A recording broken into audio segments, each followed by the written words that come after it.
Welcome to the Heart of Giving. This program is for one reason only, and that is to let you know about the people and the organizations in town that really give this city the hope and a soul. They're nonprofits. Nonprofits are organizations that are not to make profit, but to do service, to make our lives easier, to make our futures better, to take care of our children, the homeless, the helpless, the hungry, the addicted, the people that are in need. It's a wonderful thing, and that's really what Long Beach is all about. And today we have someone from one of the big organizations in town. It's been here since 1972, and that's Robert Prost from the Long Beach Rescue Mission. So Robert, welcome. We're glad that you're here. Beverly, thank you for having me. Yeah, and you are the interim CEO of the Rescue Mission. That's correct. And tell me how long you've been there and why are you interim now and all of this. Okay, I've been at the Long Beach Rescue Mission now for 5 years. I've been the interim CEO for 7 months. This is my third rescue mission. I was part of one in Albuquerque, New Mexico called Joy Junction, and also Visalia, California called the Visalia Rescue Mission. Oh, is that right? So 5 years ago you were new to Long Beach?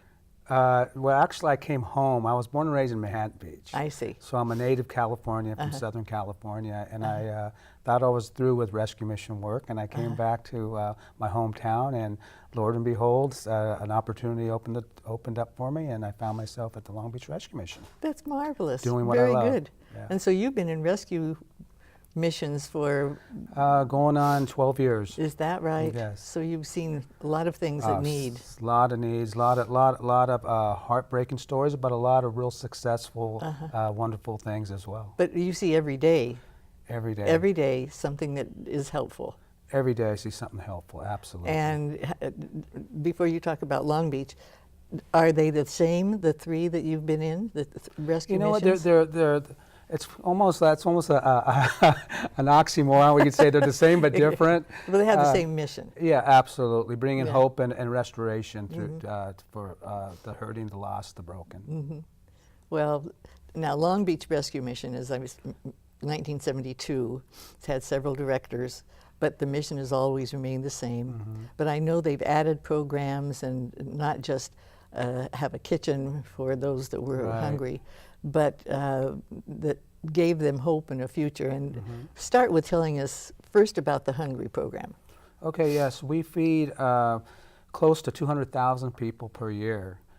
We do breakfast, lunch, and dinner. Oh, all three? Yes, all three. And actually, we do 2 breakfasts, 2 lunches, and 2 dinners because our programs are growing so big that we have an in-house program, a residential program, and we also have a community.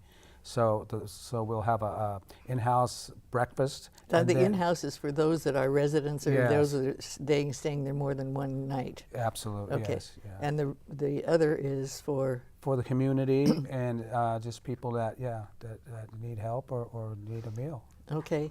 And you have your own kitchens? Do you do your own cooking? And we do all our own cooking. That kitchen just goes off. There's all kinds of stuff going on in there every single day. You won't even be surprised of what all takes place to provide feeding 200 meals per seating. Per meal, per meal, for breakfast, lunch, and dinner. Wow. A lot takes place just to organize it and provide it. Yes. And the food that you have, do you have to buy the food or is the food provided for you? You know what? Basically, most of the food is donated. We just finished just a wonderful food drive through the post offices in the whole Long Beach, greater Long Beach community here.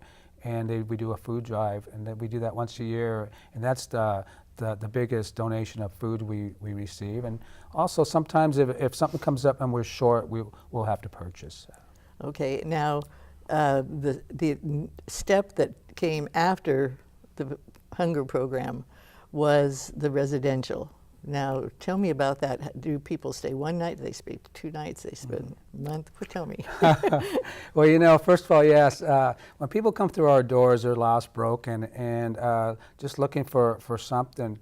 And we provide meals, shelter, and clothing as well. But what happens is you can't just feed somebody, then turn them back on the street, and then they're lost again, and you're not really helping the situation. And as we grow in society, we learn that there's better ways of helping people, getting to the bigger issues. You know, most of the people that come through our doors, there's deeper issues within them, struggling from something, whether it's a drug addiction or alcoholism or just abandonment issues or, you know, different things in their lives. And so you want to get to the issues, the deeper issues within that, maybe why they might feel like they're alone or feel like they're worthless or things like that. So we come up with a spiritual program. We call it our New Life program. It's a 1-year residential program. And well, let me tell you just a little bit about that. The 1-year New Life program, it's a residential, so you receive curriculum, educational curriculum. If you don't have a GED, you can get your GED. We have different classes that we provide, so it's really studies, 4-hour studies, 5 days a week, along with work therapy. Now, a lot of people don't want that. You know what, it's funny because when somebody wants to change, when they really want to change, yeah, you get them at that time. Well, that's the best time to get them, when they're ready for a change, and you have to want that because sometimes people come through the door and they're out of options, you know, and I always say sometimes when your last option could be your best option. So if you're at that state, we're willing to trust something, and that's why I say come in with an open mind and an open heart and just follow the process and see what takes place. You know, there's an old saying, if try it for a year, and if you're not happy, we'll give you back your miserable life. You know, and it's kind of it's a saying in recovery, but that's what happens. People they can't do it alone. How big is this program? We started 5 years ago. When I came in, it was 6. There were 6 people in it. Right now we have close to 40. You know, we average around 40. But part of that, it's created a bridge program, and a bridge program is for graduates of the 1-year program. So after a year, after they graduate the year program, they have the opportunity to go seek employment, and then the bridge program can be another year up to 18 months.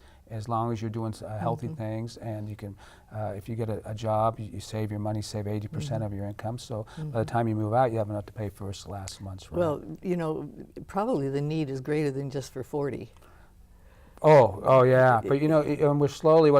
We also have what we call a case management program, and that's a 90-day program where people come in and they commit to 90 days. But what they do is they use our facility, they shower, they eat there, and they have a place to stay at night.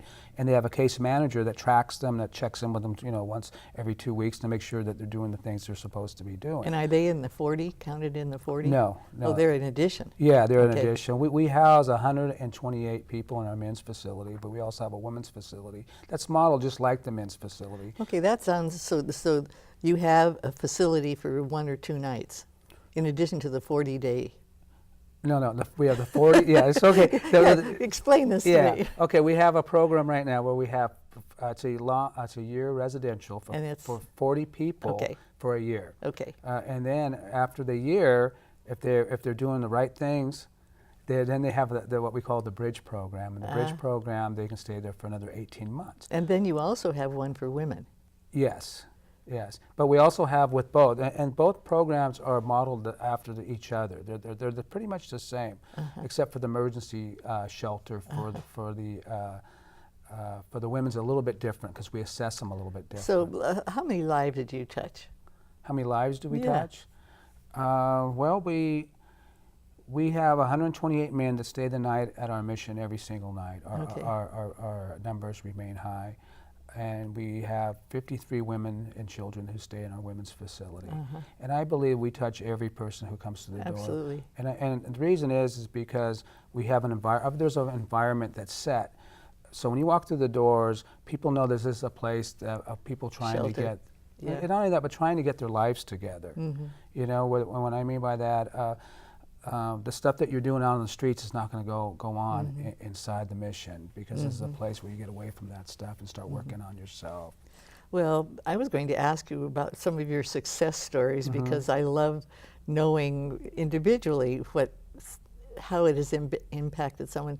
But you know, the time is almost over, and I just want to know one story. Okay. Okay. You know, It has to be short because we're running right. out of time. God, the time went by quick. There was a young man who came over with his family from Mexico, and his mom left the family when he was very young, and then his dad was dealing with alcoholism. And he had children. And he had children. And then his dad had also had some mental health issues as well. After he, when the young man was 18 years, just turned 18, his dad became homeless, and he ended up, his last year, he couldn't take care of his kids, so he was in high school. He was attending a Long Beach high school here, and he lived at the Mission. So, but tell me the end of it now, because we okay. That's all. So anyways, he graduated. We attended his graduation. Oh, that's He wonderful. ended up coming into our program. He's doing really well now. Oh, that's great. Yeah, but he's gone through. He's went through a really hard time, but he stayed the course. But he had a place like us that could be there for him. His net. Right. Yeah. Thanks so much. Thank you Barbara. for having me. It's nice to talk with you. And please come back for our next segment.